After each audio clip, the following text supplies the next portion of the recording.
So I was blacklisted. I remember my mom would tell me that we got your letters, you need to pay your accounts and you need to pay. I said, okay, I'll pay. I would tell her I'm going to pay, but I never paid. We are women. It means that we are brave, strong, capable, unique. We are woman to woman.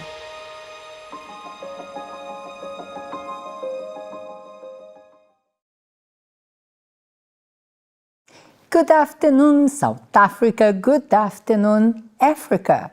And here we are on a countdown towards the end of 2024. 25 days to go. Did you know that, Togo? Good afternoon to you. Good afternoon, Mrs. Simon. Good afternoon to our viewers. Today, our show, it's not necessarily about Kidisimba Boss. It is our Kidisimba Boss, but it is a way to prevent you, to bulletproof you from what comes on in January. So our show today will teach you how to avoid Jan-worries.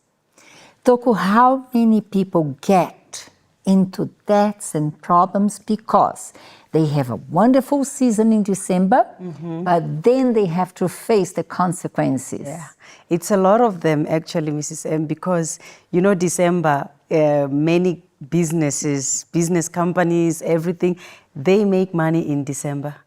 Because you know that when it's December, you see sale everywhere, it's sale, sale, sale. But if you go back and remember the price of what you think is on sale, it's actually not on sale. They are just making money. It's time for business companies and, you know, shops, stores to make money. And people fall into that trap because they tell themselves, this is on sale. And sometimes they give you even, you know, no, you can pay after. Don't worry. Take as much as you want. You can pay after. Then people make a lot of debts. When January comes, people have no money even to pay school fees for their kids. And this is why we welcome today Maggie to our studio. Good afternoon to you. Welcome to Woman to Woman. Thank you so much. And I know you're going to share with us your past Jan-worries. Yes. Toku, something else that they do often, and this is what we are going to explore. What is behind the industry so that they can make money in this season? Because of course someone needs to give them money. Yes. And commonly, us. Exactly, it's us. Because remember that people need money. As much as we need money, these companies need money as well. So we are the ones to give them money. Then the worries come in January. So we are going to share all that because as we say January, but you remember worry, then people are afraid. I don't have money for school fees. I don't have money because I chowed everything that moment thinking that everything is on sale.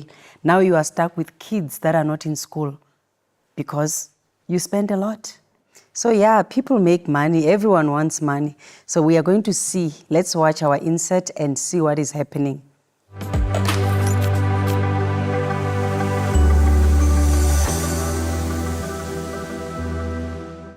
During the festive season, businesses make the most money by using few key strategies, where businesses offer big sales, discounts, and special offers to attract shoppers looking for good deals.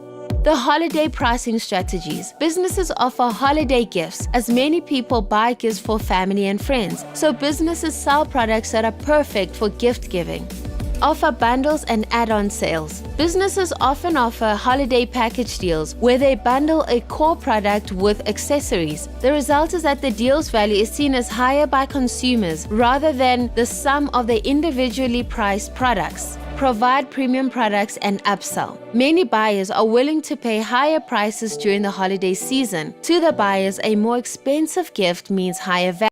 Set an anchor price. This is when shops show a product or service with a high price. Then all the subsequent items that they show will appear to be discounted. For example, objects are placed from highest price to the lowest price. This is to make the items that come after the premium price object seem to be a good deal. There is also an increase in collaboration because some businesses work together with other businesses or influencers to reach more customers and get more sales. Businesses often use emotions to influence people's decisions. Showing ads that make us feel happy, scared, or even guilty can push us to make purchases we hadn't planned on. Businesses use the influence of social media platforms like Instagram and TikTok to make it easier for influencers and celebrities to promote products. Many companies offer payment plans like Buy Now, Pay Later, BNPL, which can make products seem more affordable in the short term, but can lead to overspending over time. Marketing strategies are designed to make products more desirable, create urgency, and encourage emotional responses. This leads people to buy things that they don't always need, often resulting in overspending.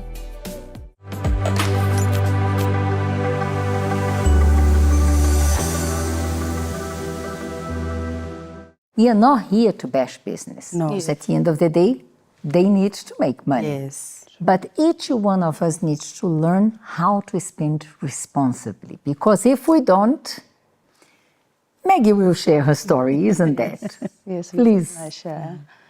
My name is Maggie Sithole, and I'm here to share the many mistakes that I made in my early 20s and how I overcame them. So when I got my first job as a journalist, as a freelance journalist for a media company, so I didn't have a camera. So I needed to get a camera so that I can be able to do my work, because my editor advised me to get a camera because when you're a freelance journalist, you need to make more money because you're getting paid according to the stories that you gave in. So now what happened is that I didn't have a camera, so I needed to get one, and that the only option that I had was to open an account. Yeah. So I opened an account in a furniture store because they were selling cameras. So I got myself a camera. So when I saw the monthly installment, it wasn't so much. It was a little, I can't remember how much it was. It was something I thought I would be able to afford.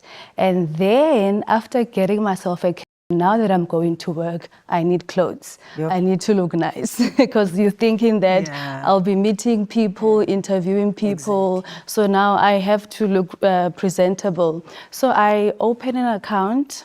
And it was so easy back then to be accepted. For you to be approved, it was very easy.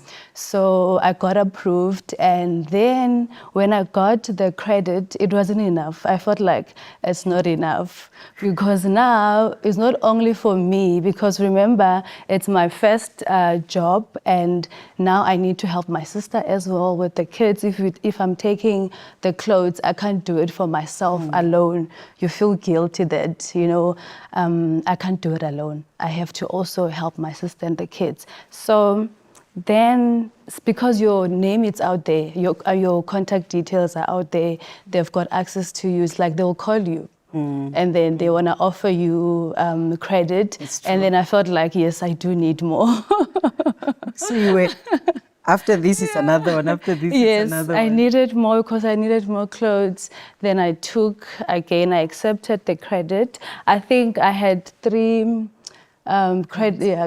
3 accounts. From different places. From different places, yes. And remember, I still have the camera. So now I didn't sit down and think how much will I pay monthly, because I just looked at one store that from this store, maybe let's say it's 400 Rand.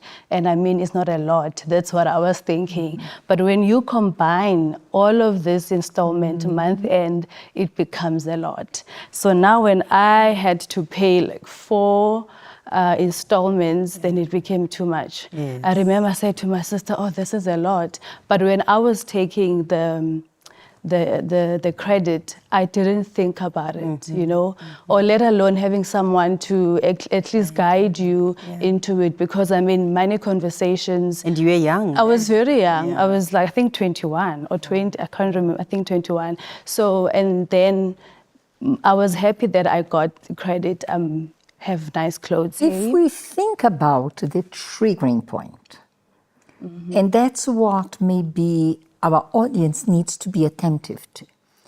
In principle, there was a reason. Yes. Without a camera, you could not work. Exactly. Without clothes. you could not be presentable. But from the moment that you start making concessions to all your needs, because honestly today you might think, maybe I could have waited a little longer to buy all the clothes or to help my sister. But in that spur of the moment, you think you're going to cope. Yes. And of course, in the beginning, there is always a reason. But it becomes a cycle, isn't that? Yes, it's true, because in the beginning, I thought to myself that I'll cope. And I believe that the camera that I took, it was a good debt, I would say, if there is something like that. I don't know. Yes, because of I needed to make money. But then not being able to think properly that I will have to, if I take on more accounts, then it's going to be a problem. I never thought about it. I felt like I needed them. And you'll never get satisfied with what you have. It's like the more you get, the more you want. Yeah. And how did you, so you found yourself on a freelancer job. Yes. So you didn't have a fixed income to start with. Yes. It was freelance. Yes. Then, owing to 4 companies, so to say, 4 shops, plus transportation, food, expenses. How It became How did a you lot. manage? It became a lot. It became a lot because of now that I'm working, I need to help at home. I need to contribute as well because I'm staying there. I need to help my mom to pay electricity, buy food. So that became a lot. It really became a lot at some point, because in the beginning I was paying my accounts to the point where I was like, oh, this is like too much. Then I had to skip some month, I will skip eventually. Then I stopped paying them because I felt like, I can't afford anymore. So I need to stop paying. Then I stopped paying. I stopped paying for the accounts. And what happened? So while I was still working, because I was in Cape Town by then I moved to Johannesburg where I got a job, this side in Johannesburg. And then moving this side, I stayed with my aunt in Soweto, I think for 2 months. And well, the salary that I asked for is what I got. It was enough, right? But then because of the debts, I could not even enjoy my salary. So when I moved in with my aunt, I stayed 2 months and then I moved out to rent a flat. So that's another responsibility that I didn't even think of, that now I need to pay rent, something I've never done because I was staying at home. So now I need to pay rent, to buy clothes, and then again I need to get the house furniture for myself as well. But then I was renting, I was sharing with the family, but I also needed to have my own pots, my own things that you would need in the house. So then eventually I stopped paying my debts, like literally stopped. And but then, even the clothes that I took on account, I didn't even have them anymore. So why would I pay? I mean, I don't have the clothes. I don't even remember what happened to the camera that I took on account. So it was so difficult. Then I also needed to send money back home. that was very hard. So I just had to stop But when you paying. stopped paying your accounts, were you not blacklisted? Were they not after you? Yes, of course, they want their money. Yes, yes. They want their money. They're so nice in the beginning when they give Exactly. you Yeah. credit, you know. It's like they're helping you, and I also need help at that time. You feel like you need help. So I was blacklisted. I remember my mom would tell me that we got your letters, you need to pay your accounts and you need to pay. I said, okay, I'll pay. I would tell her I'm going to pay, but I never paid. So it happened one day that a sheriff came to the house to collect the camera because it was from a furniture store. Yes. So back then they used to send the sheriff. Yeah. I don't know if they still do that now, but they used to send the sheriff do. to collect. They do. To collect the camera or something that's in the house, That's which is valuable, equivalent to... Yes. So my mom told me, I think they went there twice. The first time, because of I was not there, I was in Johannesburg. So the first time when they came, my mom didn't call me. The second time, I think my mom called me and the sheriff was there. And then she gave the sheriff the phone to speak to me. She didn't even give me a warning, at least that someone is here to collect. And then the sheriff said to me, we are here because you have an account with the furniture store and you have not been paying. Then I said, no, I don't have money. I don't afford to pay it. So he advised me that, you know, you're still young. I mean, pay your account. It's very important for you to pay your account because you are blacklisted. I think by then I was blacklisted. Yeah. So then I said, okay, I listened to him. I said, okay, I'll pay. And he advised me that I should make arrangements and pay what I can afford to pay. So I made arrangements. I did it because I didn't even want him to go back to my house to bother my mom. Then I made an arrangement. I called the furniture store. When I called them, they said, your account is being handed over to the lawyers. Yes, to the debt collectors. So now here's the number, call them. I said, okay, I'll call them. I called them and I made arrangements. Then I paid monthly. I think I took a year to finish that account. Then the other ones I was not paying for them because of now I wanted to get this one out of the way. So those ones were still there. I still had those accounts. Then I paid this one. And then I remember when I went to Cape Town to visit, my friend, she said to me, you know what, Maggie, I closed my account. Because I remember the same thing with her when she got a job. She went to open an account and we went together. She went shopping, you know, for her because she was getting her first job. She was doing her articles. So now she said, remember the accounts I had, I closed them. So I would advise you to do the same and start buying things cash. I was like, you know, how is that even possible? To buy stuff cash. And I said, okay, I listened, but for me, it seemed like something so impossible because, you know, what you know is to get something on credit. Yeah. That conversation whereby you need to buy things cash, it's possible, or if you don't afford it, then don't buy it. Right, yes. So I never had those conversations. So that's why it was, for me, it was, okay, only credit. I was buying on credit. Then I said, okay, to her. When I remember again, because of I wanted to further my studies, I took a student loan. But have you paid all your debts? No.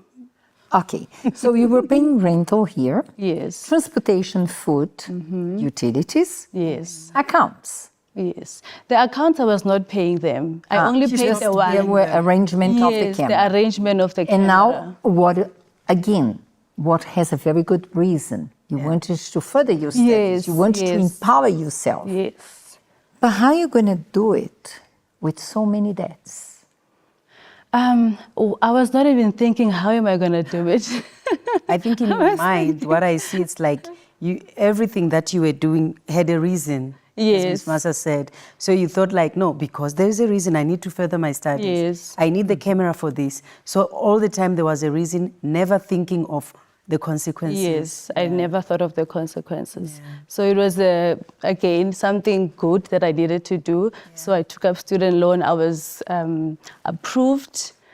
And then when I was about to finish paying the student loan, then they call me. They're like, we see that you've been paying, but that one I was paying it. I was really paying it faithfully. And they said, we're about to finish paying your loan and maybe you need a break, you need money. And yes, I was like, yes, I do need money. I do need money because I was paying my student loan, rent, and all of that. So then I took the loan that they offered me. Month end comes, because when they were explaining to me, is that we give you a loan and then we close up that other one. To then you're only going to have one account. Like a consolidation.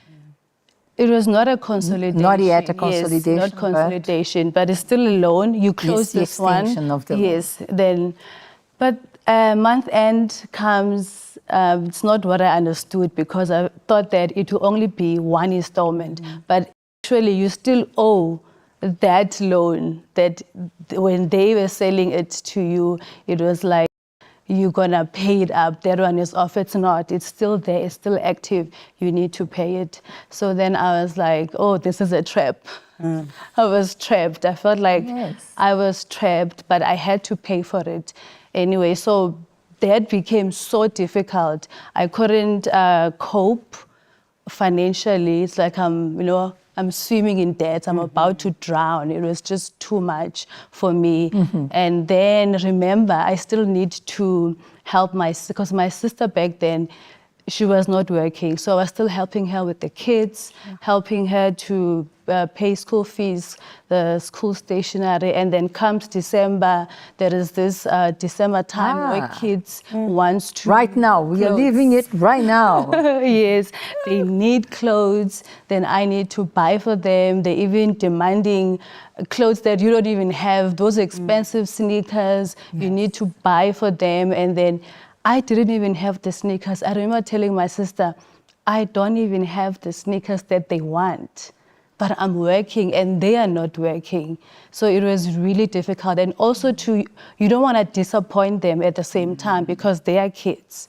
So then I would do that. At the end of the day, you would buy. Exactly, I would complain, but still I would buy. I would buy whatever they needed. So I was always giving them. In this process of debts, we're talking about how many years? From your first temporary job, then a permanent job, furthering your studies? 4 to 5 years. My gosh. 4 to 5 years, I think. What would be a beautiful beginning from your first job and building your financial status and raising your credit in the market? Instead of enjoying from your salary, you were sinking in debts. How was for you emotionally? It was very stressful. It was very stressful because sometimes I would be in my room because I was renting. I mean, I was sharing with someone, right? So now I would be in my room and think about it and, just be so stressed and cry sometimes. And what bothered me the most was waking up in the morning, going to work. At the end of the month, the money goes to the creditors. Did it somehow affect your studies and your career? It didn't affect my studies that much because I was very focused when I was with my studies. I was focused, and what maybe made me to be at ease is that even though I had debts, I was able to pay my rent. I wouldn't miss it for anything. Otherwise, you would be on the streets, isn't it?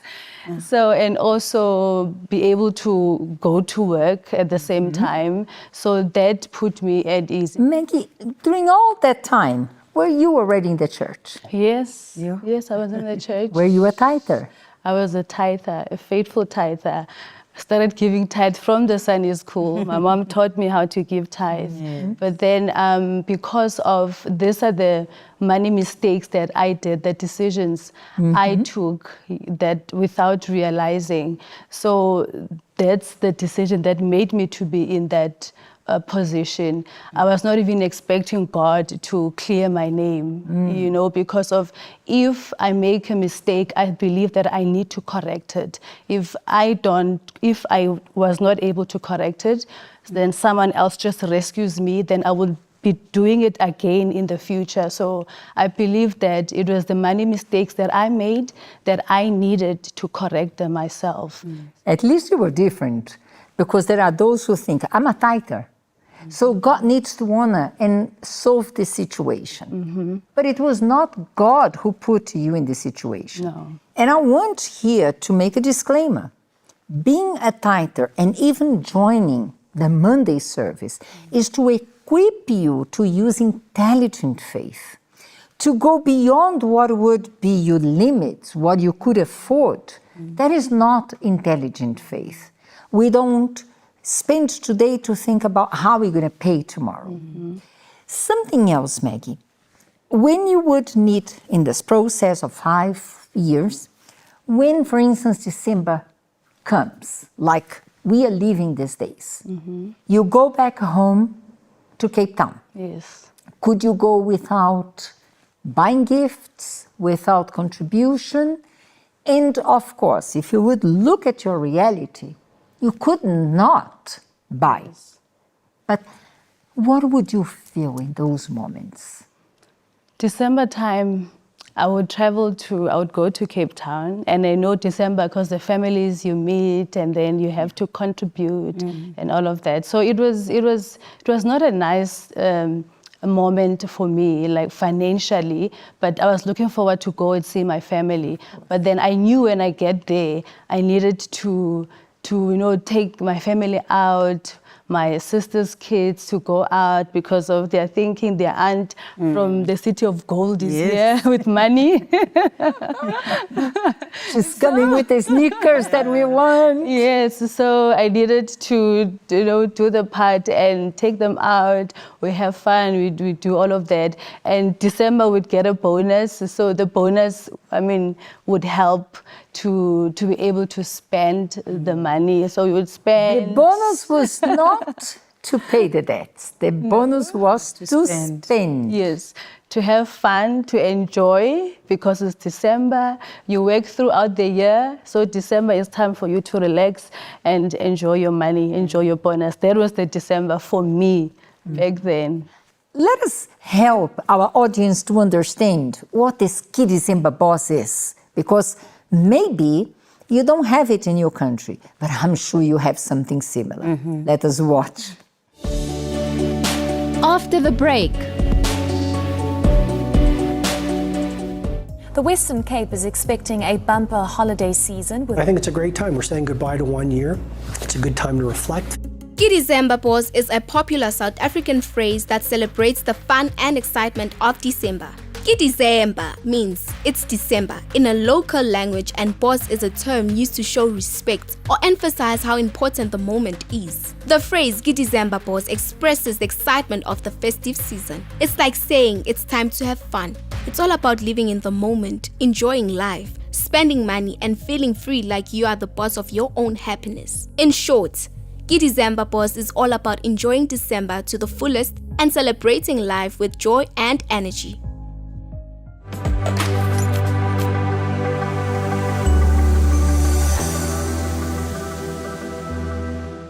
Now that they understood what Key December Boss is, I want also to explore what makes people to go beyond what they can afford and even put themselves in problems.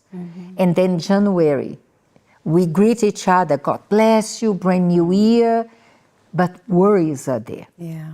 So when you were going home, and of course you had your bonus and you had free time, what was in your mind? Did you ever think about, I'm going to tell them I cannot take what they are expecting because I need to use this bonus to pay my debts? Did it ever cross your mind? No, not at all. I couldn't tell them. I didn't even want to worry them about my financial status, what's happening. So I needed to come home and buy the things that they wanted, grocery for December and clothes that they needed, or help them fix whatever was there in the house. So I couldn't tell my family what was really happening with me financially if I was struggling. That was not a conversation that I would even think of to have with any of them. Some people even think like this: I worked throughout the year.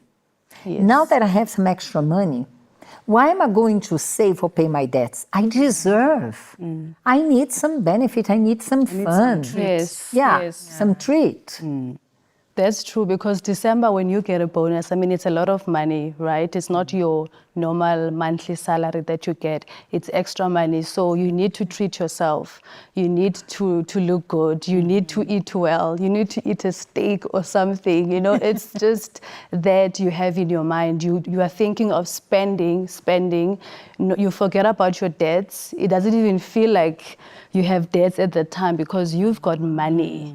You've got money. You're not thinking of, when I go back, what's going to happen if I will be left with money for January. No, you're thinking of the now because of it's December. Exactly.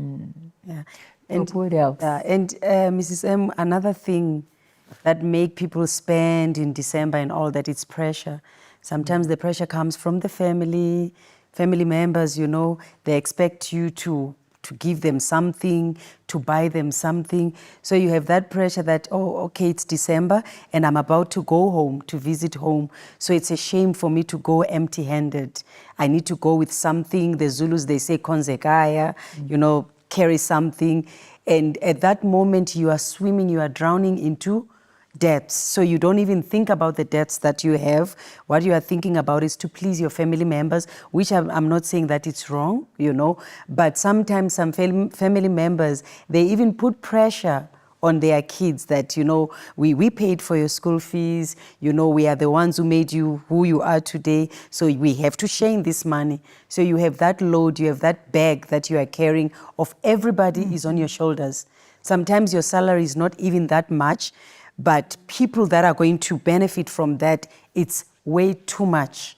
And nobody thinks about you after that, what you are going to go through in January. So sometimes it's that pressure, because you also, even though some they do not even demand, because we have family members that do not even demand, but you bring that pressure on yourself as well that, okay, you know, I'm working, I want to show them that I have something, I have some money. You don't want to go home and say, I'm working, but I have nothing. So you feel embarrassed, oh, the community, the society is going to laugh at me.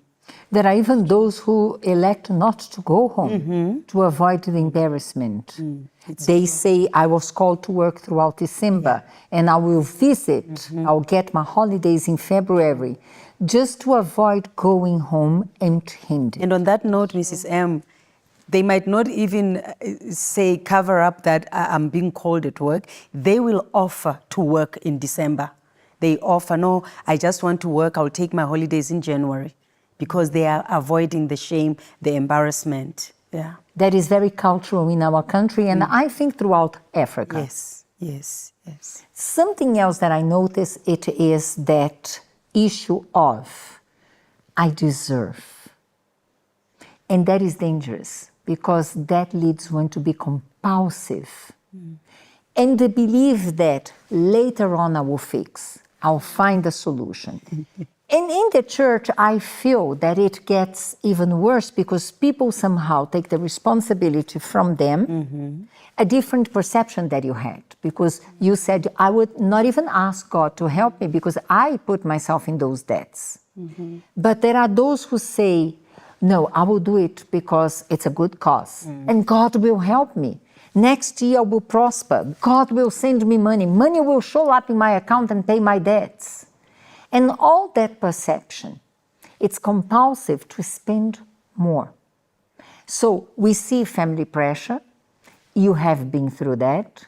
You had the concept, it's December, I need to treat myself. I cannot share that I'm not as successful as they think. And you go complying with demands. Sometimes demands from your family because actually they don't know what you're going through. And sometimes your own demands that you think you can do and later on you fix it. But the reality is that January comes immediately after the 31st of December. Eh? Yes. And believe me, we see a whole lot more people attending Monday services.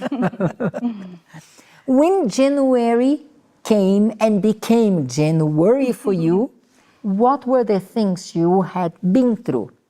And in those days, you were single, huh? Yes. Not having kids to go to Yes, school. Yes. What were the things that you had been through because you spent all your money, you went home, you didn't pay your debts, and now you have to go back to work? Okay, that I didn't have kids that time on, but I mean, for us, my sister's kids are my I kids. forgot about that, yeah. Yes.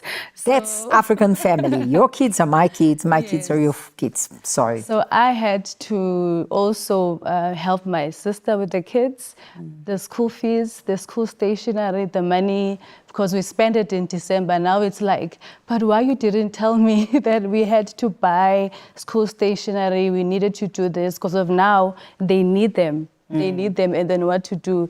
There's no money. There's no money left for them to have what they need, which is something important. The school stationery, paying the school fees. So that was the problem that we had to go in with my sister every January. And you know, you want to be a proud aunt, isn't Yes, it? Yeah. and then they would love you. The aunt from These kids Igoli. Yes, yes. Yes, so it was very difficult. You were thinking, what's gonna happen now? And then when you don't have anybody else to help, so you have to come up with a way to still help them. Take from the little that's left that you're thinking, at least it will carry me until I get paid for transport. So you're taking from that little, then paying, buying the school stationaries, paying the school fees, and they also need clothes, school uniform. Yeah. December we bought clothes, then they forgot that January they will also need new school uniform. And children grow so fast. Yes, they grow so fast. So that was the problem. Every January it was worries. The first, it's Happy New Year, Happy New Life, but it was not actually that. Financially, it was something else. Did you go through any kind of difficult moment in terms of having to save on food and transportation to make ends meet for that season? January, yes. I mean, January, even when you buy food, right, you're just buying what will carry you. You just buy the important stuff, what is important, so that you can eat, at least have something. You're not thinking of what you were buying December, the meat and all of that. You just want something that will carry you through. You did not go hungry, No. but you had to, somehow reduce or change the quality of the food you would have so that you could accommodate everyone's needs. Yes, you have to do some sacrifices and help them, and also think of yourself that at least I can be able to help myself as well. But I would not go hungry. I think that's one thing I'm grateful for, even with the mistakes that I did, putting myself into so much debt. But I never went hungry. Also, paying my rent was always on time. I made sure of that. And you know, Miss M, with us Africans, we are taught to put other people's needs ahead. Yes. That is why you see that even the mamas, the nannies, that work for the people outside, the white people, you see that they take care of their kids so much that the child has a bond with this mama now, that much, because it's what we were taught, that put other people's needs. Sometimes, we even choke ourselves because of that. So you choke yourself into debts because you want to please your family members, you want to please people, because you were taught that put others first, or your sisters first, you must come after. That's true. But when the debt comes, you are the one, who has to pay. who has to pay it. Yes. Did you ever think about, during this past 5 years, or you made a simple calculation, if I would not have gone to these accounts and this and that, how my financial status would be like 5 years later, having my job, furthering my studies? Did you ever stop to think about that? Yes, I did. Did you regret? I did. Of course, I did regret a lot, because, I believe that God blessed me. From the first freelance job I had, it was a blessing, but I think I didn't take care of that blessing that God gave me. So when I look back, I would be like, I would have achieved this and that if it wasn't for for the debts that I created myself. My life would have been somewhere else. Financially, I would have been more stable than I was. So I did regret the decisions that I made when it came to my finances. So yeah. But you had a turning point. Yes. And what was that? My turning point was because what happened is that I was always wondering to myself what other people are doing with their money. That's the first thing I thought about. And then my friend, because she even mentioned that she's buying things cash. Yeah. So I was wondering, how is that even possible? Buying things cash. So, and thinking to myself, because we don't have money conversations with people around us, whether colleagues or how they are dealing with their money, how they are handling it.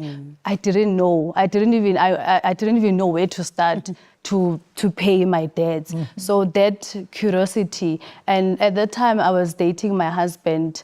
So I even shared with him that this is what's happening. I have debts, which is something I believe that when you are dating someone, you need to be open about these things so that they don't find themselves in a problem that they didn't even know. So I told him, and then he advised me to listen to the Money Show on radio, just to learn how other people are doing with money, because that's what I've always wanted to know. Because you see people, like when you see people, you think that they're doing so well, and then you are wondering, how are they doing it? But you don't even have the courage to go and ask them that, I see that you're doing well. How are you doing it? How can you help me, because I'm going through this, how to manage my finances?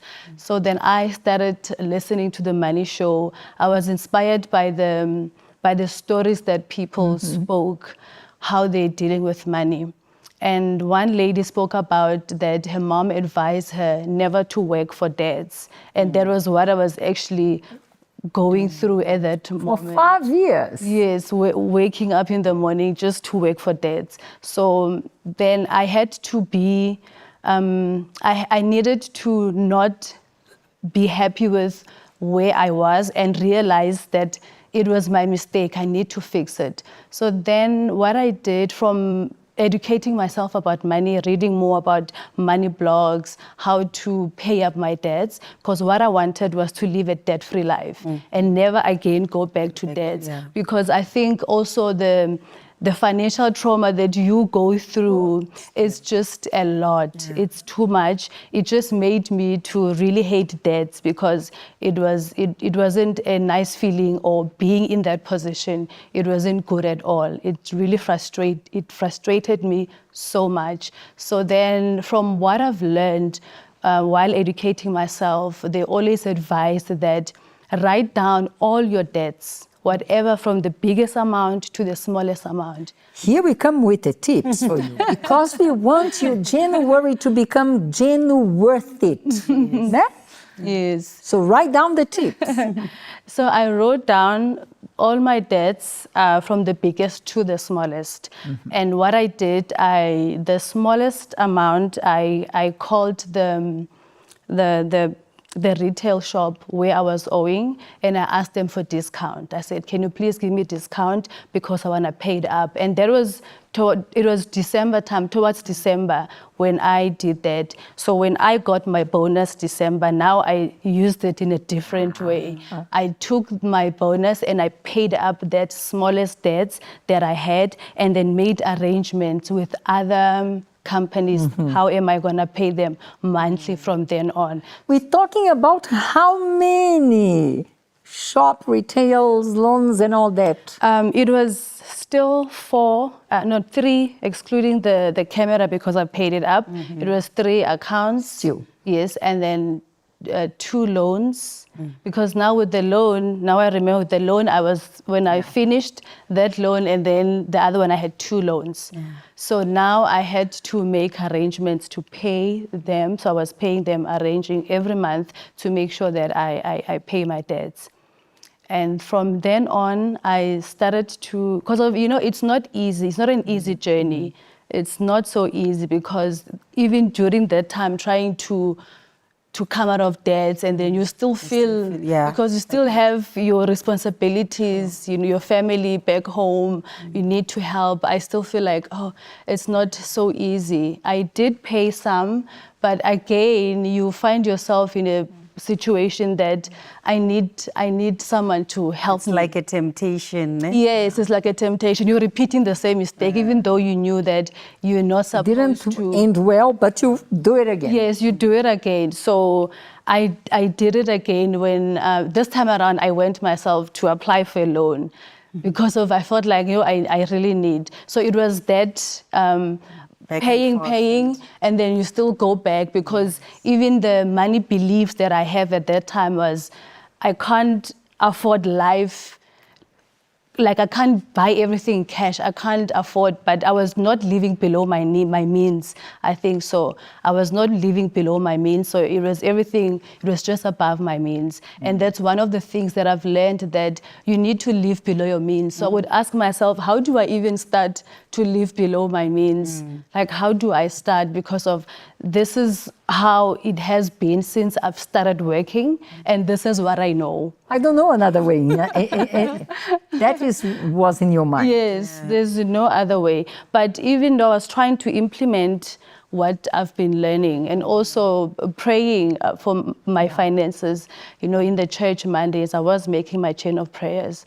To use intelligent faith and not be driven by the spur of the moment, by compulsion, because someone needs you. Yes. Then you start doing some decisions. Yes. So I was making those decisions and praying, because, you know, the Holy Spirit can become everything, your helper, your advisor. So I would really talk to God and be like, my God, this is too much. This is too much. Even now going to work, it feels like, but I'm going to work and then working for debts. It's not even enjoyable anymore, because, you know, at the end of the month, this money goes. So, and another thing that I forgot to mention is that there was a time where someone told me that there's an option whereby you can reverse the money. When the creditors, when they debit the money, you can reverse it. Oh. Yes. So I learned that. I was like, oh, wow, I need that.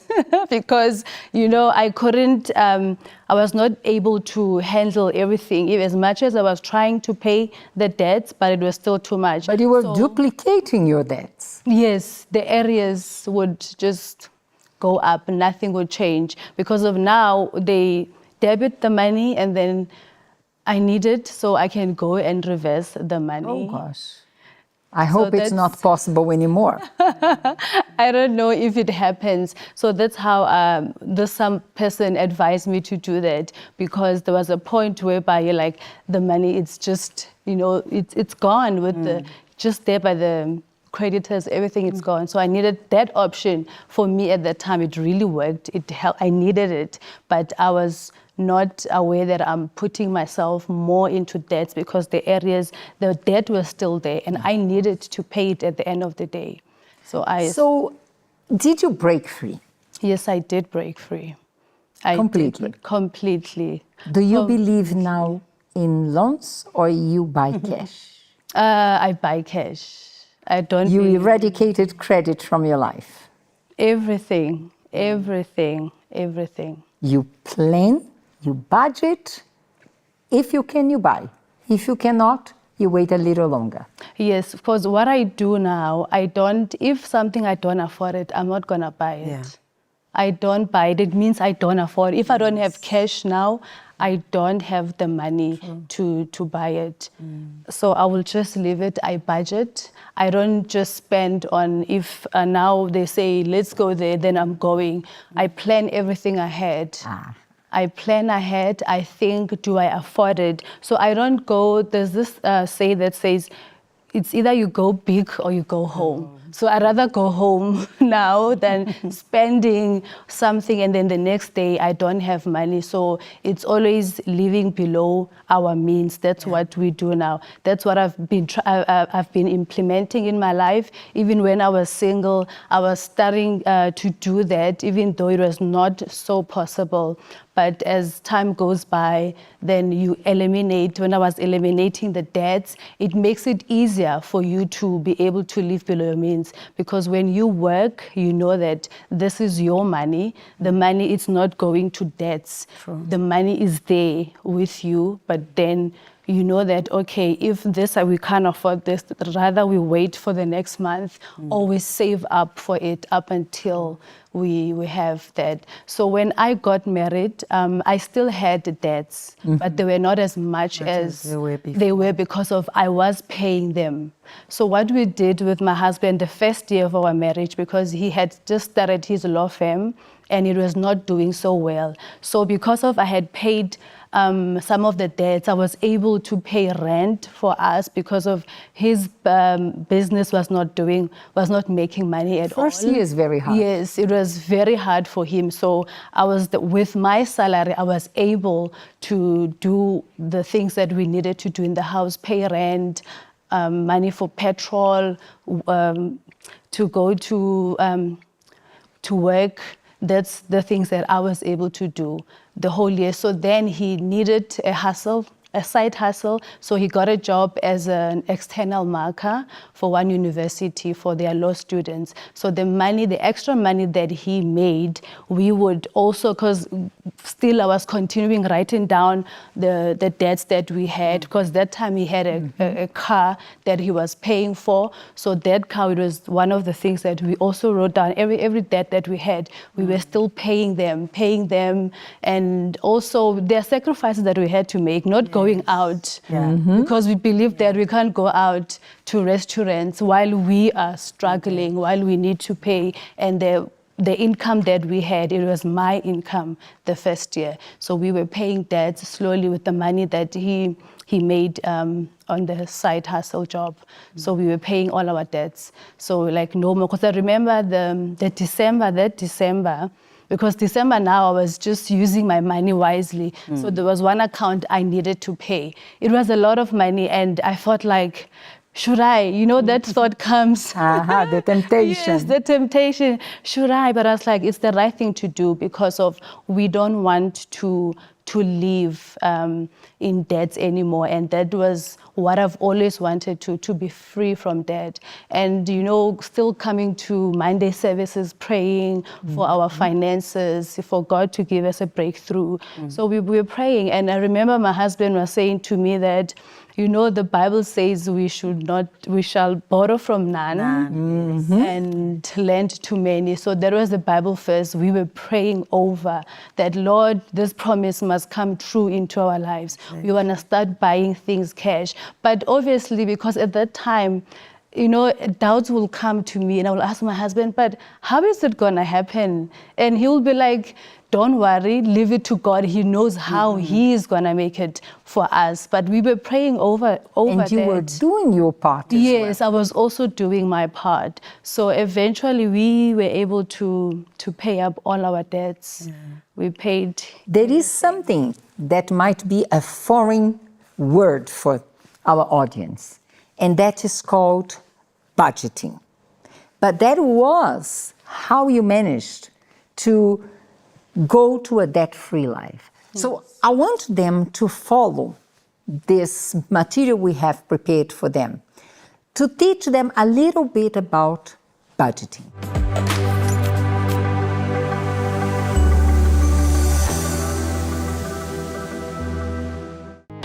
Budgeting. How to budget this festive season. Budgeting is an important part of being financially responsible. It's something that you should be doing every month. But December is where drawing up a budget is most important, because you're either going to be getting your salary earlier than usual or you'll be expecting a bonus. Here are 3 ways you can budget this festive season. 1. Plan what you're going to be spending your money on. At this time of the year, it's important that you make sure that all your necessities are paid for. Before you use your money to enjoy festivities, draw up a list of necessities and luxuries such as rent, school fees, groceries, and new clothing, etc. Make sure that all your necessities are paid for before anything anything else. It's the best way to ensure that you don't have to worry about your financial obligations. That's the purpose of budgeting. 2. Track your spending. Once you've drawn up your budget and paid all your debts, we advise that you keep track of your daily or weekly expenses. Keep your receipts, check your bank transactions. This way you can keep track of the money leaving your wallet and prevent yourself from overspending and ruining this month and next month's budget.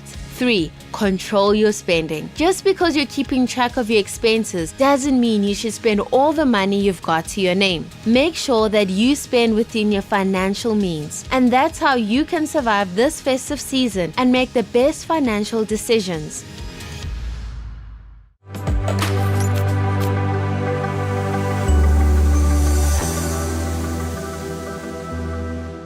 So I hope that they learn the secret of budgeting so that January becomes Jan worth it. Because your December, January, February, March are worth it today. Yes, they are worth it. I don't have to do things under pressure or do it to please my family. Because now whatever I do, I budget. I write down things, everything that I need to buy with money, to spend with money, I write it down. Even though I know, but I keep writing them down, because when you do budgeting, it's like telling your money where to go. You get to understand where your money is going. Now I have control over my money rather than my money just disappearing in my account where then I don't know at the end of the month. So I buy things that I afford. I live below my means. I never go big because... You also have your savings? I have my savings because now I see money differently rather than before how I used to see it. So rather instead of me spending like December to buy a lot of clothes for my niece and nephews, I would rather save for their education. That's what I do. I invest for them, and I would tell them that when they ask for money, I will tell them what is important. Let's see, do you really need this? So I need to weigh. I don't just give them or to make them think that I'm the good aunt, you know. I don't need that from them anymore because of now I understand that I need to invest for them. I invest for them. You are educating them. Yes. What you didn't have, Yes. and many didn't have. Because you know, one pattern, for her friend, for me, for others, our first job, we think we can buy everything. Yes. And it's where we start wrong. Yes. So you are already educating them at a young age to know where to spend and what is the priority of the moment. And she's instilling discipline in them, that they will grow up disciplined as well. Yes. Because you didn't have anyone to do that for you. True. And you were not disciplined with your money. Yes. But you are instilling discipline in another way, telling them that what is important comes first. Yes. Yeah. Even the parties, yearly parties, no parties, rather invest that money for education because every year they would want a party. I would tell them now, you don't need a party. You need to take this money, invest it for education. And I have savings because what we do now is that we need, there's this thing that I do that I budget monthly, and also the savings emergency fund, something that I need to have. And with having a business, you need to be safe in case of an emergency that happens. You never know how much actually you're going to make. It's not a fixed salary. Exactly. So now what we do, we have to save up 6 months of our monthly expenses. We know that 6 months it's there, it's saved. And then also for our son's educations, I've started saving for him. I'm already saving for tertiary because of course we don't have... He's what, 7, 8 years old? He's 4 years old. 4? Yes, he's 4 years old. She's already saving for tertiary. Yes, so, but the thing is we know that the future, it's not, tomorrow is not promised. But as much as we don't have control over our future, we also need to plan, ahead of in case anything happens. You know, there were times, years like with my husband, sometimes maybe there are late payments, but then we know that we are not worried because we have planned that's why it's called emergency fund. For 6 months, in case of anything happens, there is money saved for 6 months, and my son's education. So now, because of we saved when he starts school January, we pay up the school fees for the whole year. We don't have to worry that we need school fees for this and for that. So that's how the budgeting, it helps. And also living below your means. Don't do things because of so-and-so is doing. You know your pocket, live below your means, do what you afford. That's what Now, I believe in. before, look at the huge transformation. Before you were working to pay debts. Today, money works for you. Yes, it does. It's like telling money where to go. This is what we want them to achieve. Today, God's point in this is very easy. I don't even know if I need to reflect or interpret much. Now it's time for God's point in this. In the book of Matthew, chapter 6, verse 21, it is stated like this: "For where your treasure is, there your heart will be also." So maybe your family, all the demands, are your treasure. Maybe to portray success to friends is your treasure. Maybe to be compulsive shopper or with your appearance is your treasure. There your heart will be.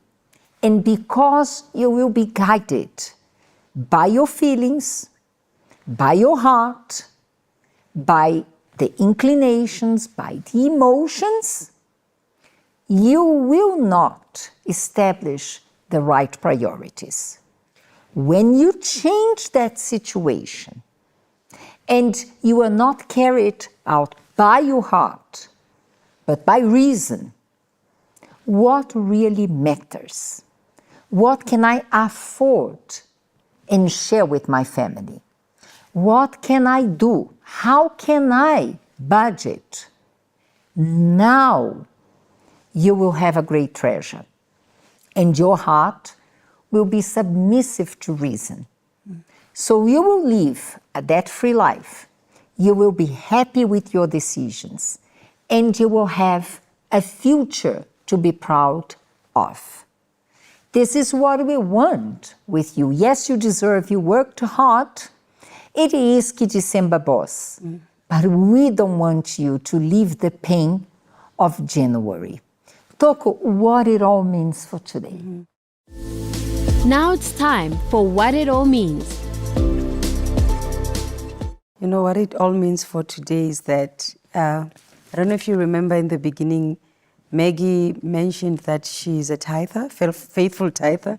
She started tithing when she was very young. And many people, especially Christians, church members, they like to make debts thinking that God is going to pay my debt. That is not okay. Just because you are a tither, you can't do that. You have to pay your own debts because you are the one who made them, not God. Yes, God will bless you, but also He gives us wisdom. We need to think before we do things, because you see that when it's December, people use their emotions, people use their feelings, what they feel at that moment, then they end up putting themselves in trouble. And stop living for people. You know, you want to impress people with your money, and those people, by the time you don't have money, they won't be there to be impressed by you not having money. So it's very important that you use wisdom, even though you are a faithful tither. Remember that we have to use intelligent faith. That is why the Bible is there to teach us that, because you can't put yourself or swim into debts thinking that God, when I arrive home or I go to work, when I open my bank account, what will happen? Money will be there. No, there isn't anything like that. And you know, Mrs. Marcia, another thing that I forgot even to mention, I'll put it here. Many of our people, their bank cards, they don't even stay with them. I don't know if you knew that. Yes, you know, yes. They don't. They are with the loaners. Yeah. They stay there, because they are owing. So take my bank card until the day I am done with my debts. So they don't even have money. We are talking about December. Your kids wants to eat, they don't have money because you've been making debts and debts. And remember that December is just once, ne? It will come and go. But your children, they will always be there looking at you. We need school fees, we need this and that. So think before you spend. We would like to pray for your financial life. Very seldom here we do such a prayer. But I'm going to pray in a way that God gives you the understanding of how to use what He has been giving to you in a fruitful way. Not being given to compulsiveness, not being given to attend to everyone's needs and forgetting that it will take your peace away and you will not be able to cope with that situation. So let us pray. Our Lord and our Father, we thank you so much because you teach us in every way. You do not teach us only about the word of salvation, but you teach us how to conduct ourselves in everyday situations. And I know, my Father, there are many who are in the church. And for all the reasons that we spoke here, and others that maybe we did not mention, they will succumb and they will spend more than what they can. They will put themselves in trouble. They will go to all the roots of depression, affecting their health. Who knows, my Father, there will be those who in January won't even have what to give to their children to eat because they spent all they had during the festive season, not thinking about the reality that comes day after day. So I pray now, Lord, for the financial life of all those who have watched this program. I pray, moreover, that you guide them with wisdom to be able to say no. No to themselves, no to their compulsion, no to their emotions, so they may rewrite their financial life. They come to church, they join campaigns, but if they don't stop to make sound decisions, they will not enjoy from the multiplication that only you can bring to their life. So I bless them with wisdom right now when they are about to make their decisions for the seasons ahead of them.